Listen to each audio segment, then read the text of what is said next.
Hi there, I'm Adelina. Welcome to my channel. I know I might be probably late for this video, but I will do it anyway.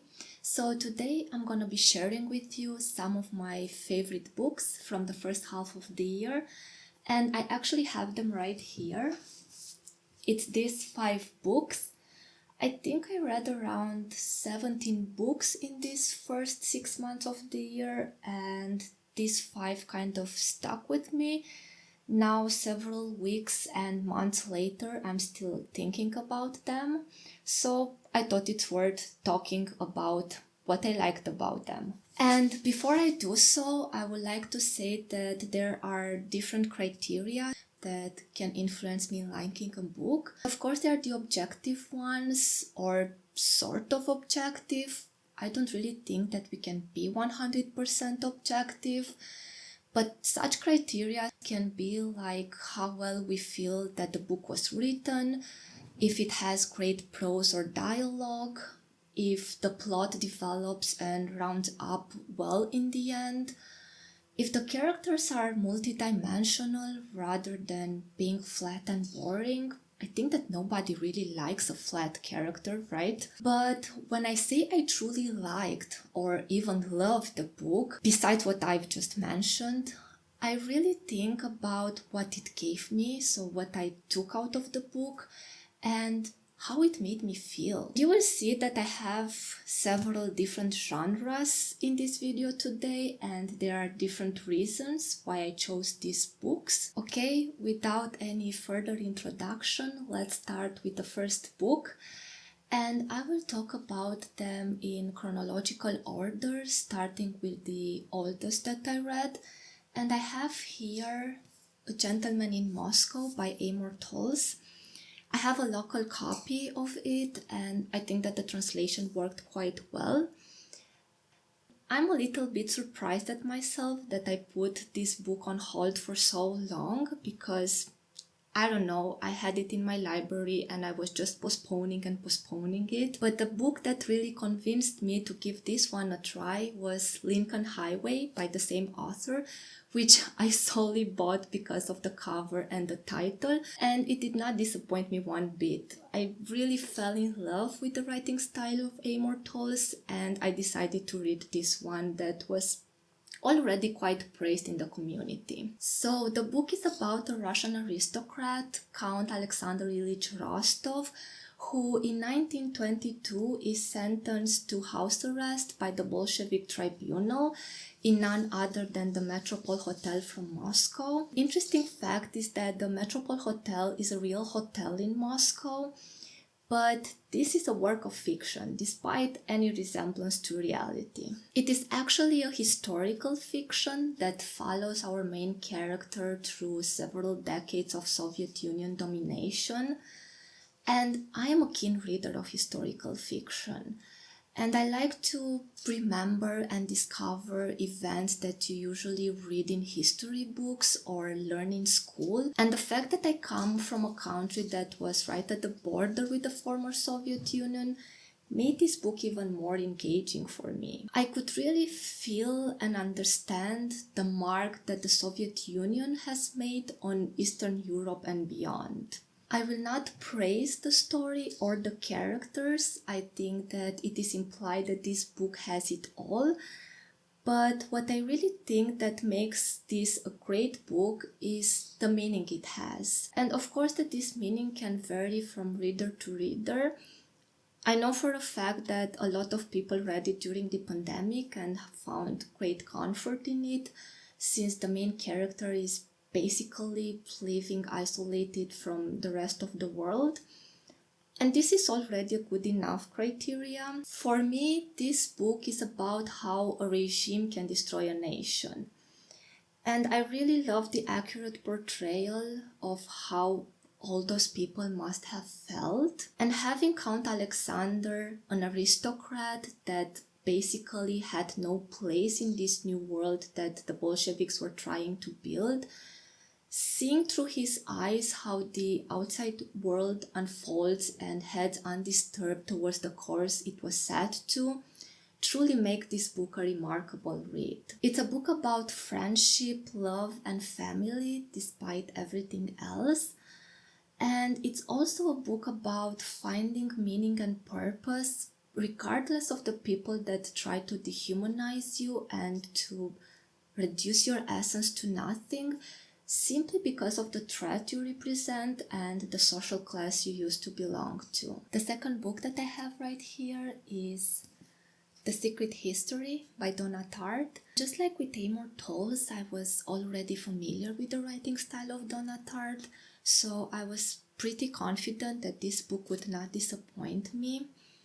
And I actually was kind of intrigued by the plot, especially since it's pretty straightforward and you literally find out what will happen in the book from the very first page. The book belongs to the dark academia genre and follows this small, exclusive, and super rich group of students that study ancient Greek under the teaching of charismatic professor Julian Moore, who personally selects his students based on morally questionable criteria. The more the students study the classics, the more they get themselves entangled in this long forgotten way of thinking and living that will eventually unravel poorly for everybody. As mentioned, you know from the beginning the outcome of the story, but what you don't know is how it has come up to that. And this was the interesting part,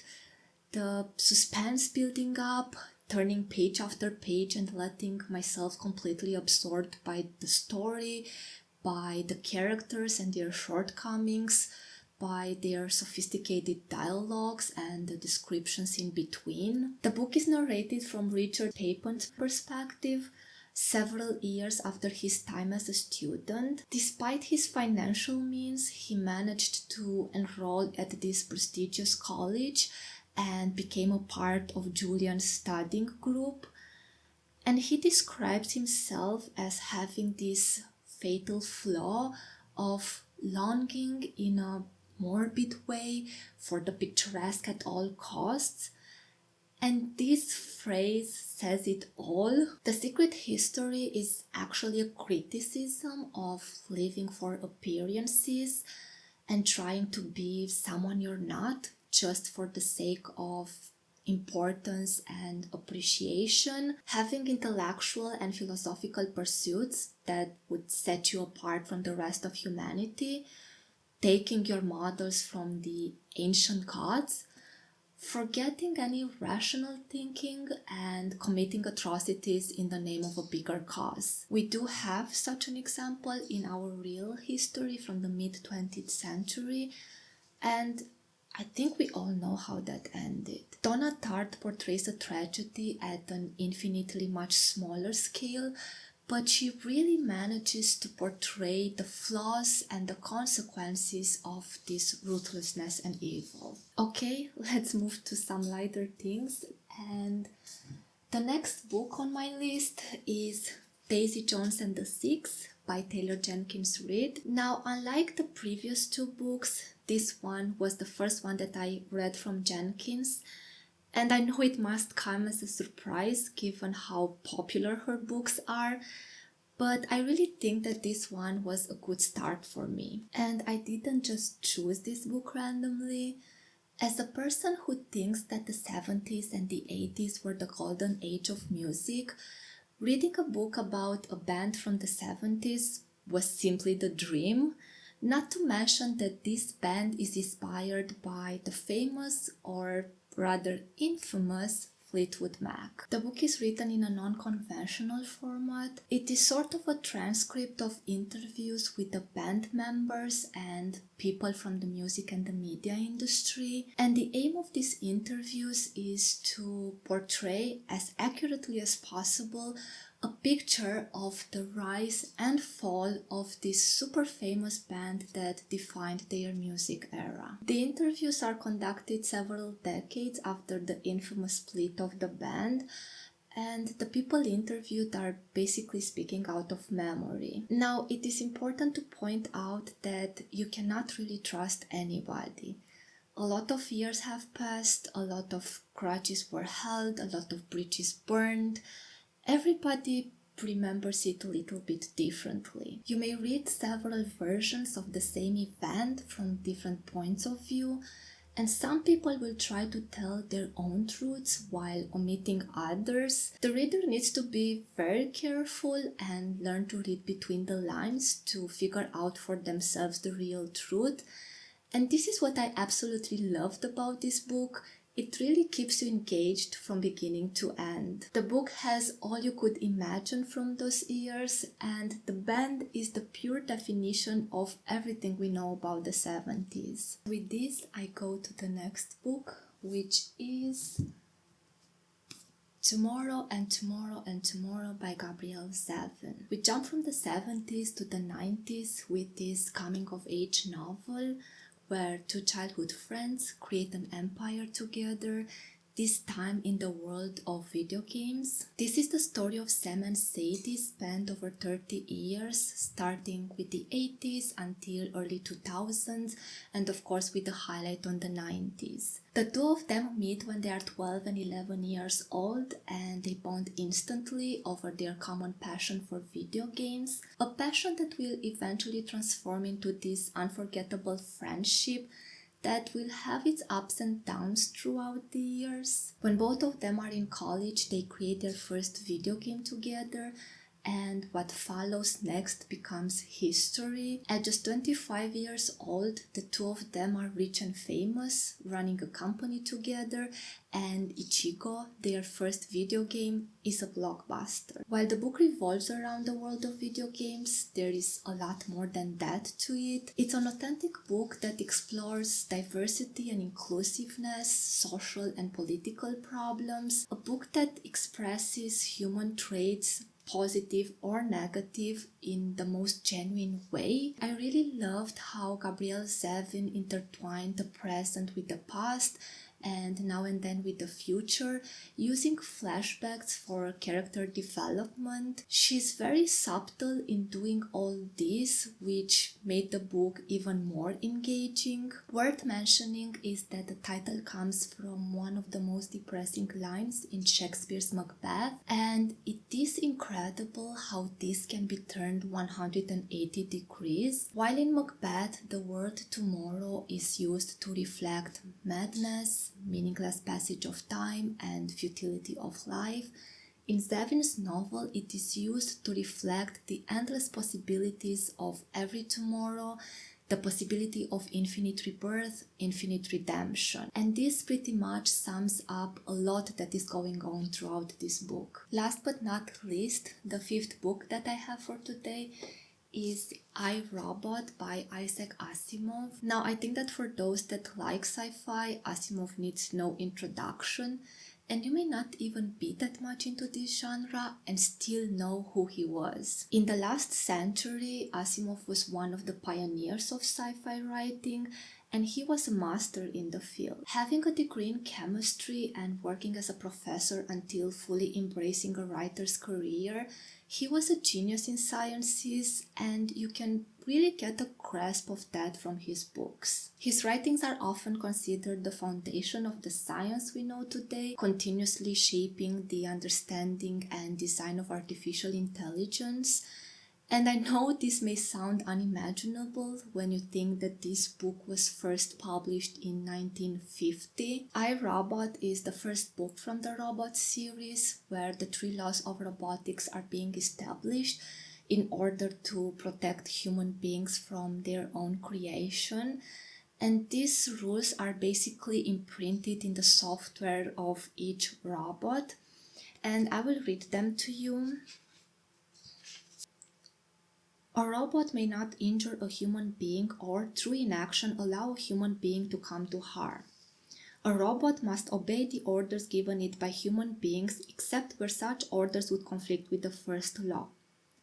A robot must protect its own existence as long as such protection does not conflict with the first or second law. The book is composed of 9 short stories, and in each story, Asimov is trying to break these rules, testing them and pushing them to their limits and beyond, eliminating any logical conflict and loopholes. Despite how complicated the subject may sound, this was an easy and fun read for me, and I really liked to learn about the origin and the early years of robots and how they were perfected for this alternate future that Asimov was writing about. But this is not the only thing I liked about this book or about any of Asimov's books, for a matter of fact. He writes about a distant future, but he takes real problems and concerns that people have been dealing with since the dawn of time, like religion, politics, and economics. And he even predicts some of the future problems that are basically part of our daily lives from today, such as addiction to technology and social media. So this was all for today. Thank you for watching, and I really hope that you enjoyed the video. I'm also very curious to know your thoughts about these books in the comment section. Thank you, and see you next time.